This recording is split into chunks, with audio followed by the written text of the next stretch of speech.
Hello everyone, welcome to my YouTube channel perfection pharmacy पर आप सभी का वेलकम है। So friend, today we will discuss about vaccine 250 mg capsule. आज हम बात करेंगे वैक्सीन कैप्सूल के बारे में, जानेंगे इस कैप्सूल के वर्क के बारे में कि इस कैप्सूल का क्या वर्क रहता है, यानी ये किस तरह से हमारी बॉडी पर वर्क करता है। और उसके बाद हम जानेंगे इस कैप्सूल के यूज के बारे में कि वैक्सीन कैप्सूल का यूज़ हम कहाँ पर कर सकते हैं, किस कंडीशन में यूज़ कर सकते हैं, किस डिजीज़ में इसको डॉक्टर प्रिस्क्राइब कर सकते हैं, यानी किस बीमारी में इस कैप्सूल को हम पेशेंट को दे सकते हैं। और उसके बाद जानेंगे हम इस कैप्सूल के साइड इफ़ेक्ट के बारे में कि इस कैप्सूल का क्या साइड इफ़ेक्ट रहता है खाने के बाद में, यानी आफ्टर यूजिंग इसके क्या साइड इफ़ेक्ट रहते हैं, ये हमारी बॉडी पर किस तरह से अपने प्रभाव डाल सकता है, इसके क्या क्या हानियाँ हो सकती हैं। यह हम कह सकते हैं जख्म और बैक्टीरिया इन्फेक्शन को ठीक करने वाली टैबलेट या कैप्सूल। हम कवर करेंगे इन सभी टॉपिक को वन बाय वन आगे इस वीडियो में। तो चलिए शुरू करते हैं इस वीडियो को बिना किसी देरी के।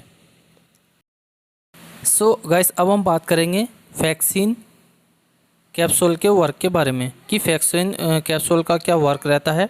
बेसिकली जो वैक्सीन कैप्सूल होता है ये 250 mg कैप्सूल होता है और ये एक एंटीबायोटिक के तौर पर वर्क करता है, यानी हम कह सकते हैं इसको एक एंटीबायोटिक भी है।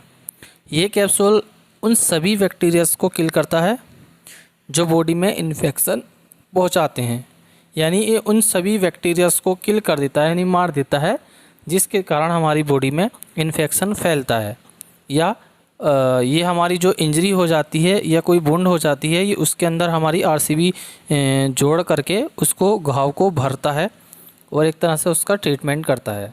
तो ये हमने आपको बताया स्मॉल वे में वैक्सीन कैप्सूल के वर्क के बारे में कि ये किस तरह से वर्क करता है।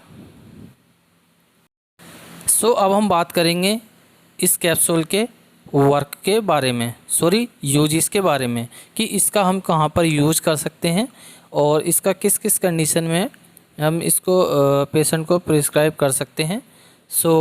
Vaccine 250 mg capsule is use in the treatment of bacterial infection like injury और वुंड, यानी इस कैप्सूल को हम कोई भी बैक्टीरियल इन्फेक्शन अगर हमारी बॉडी पर हो जाता है तो उसमें भी हम इसको खा सकते हैं या पेशेंट को प्रिस्क्राइब कर सकते हैं।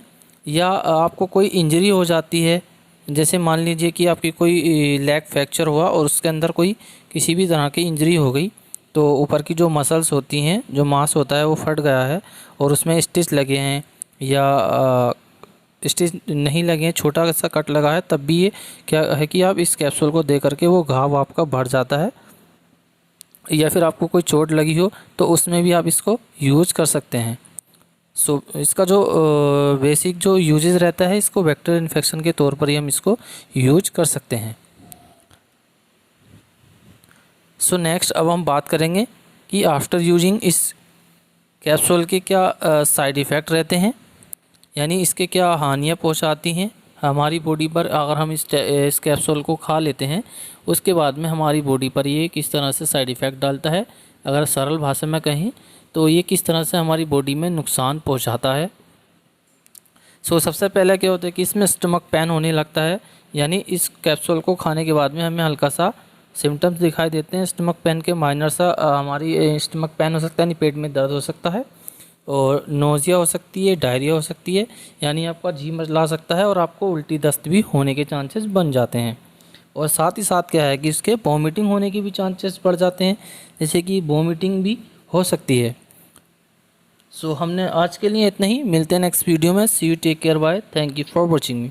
अगर आपको मेडिसिन से रिलेटेड किसी भी टॉपिक पे वीडियो चाहिए तो आप हमें कमेंट सेक्शन में बता सकते हैं। Thank you once again.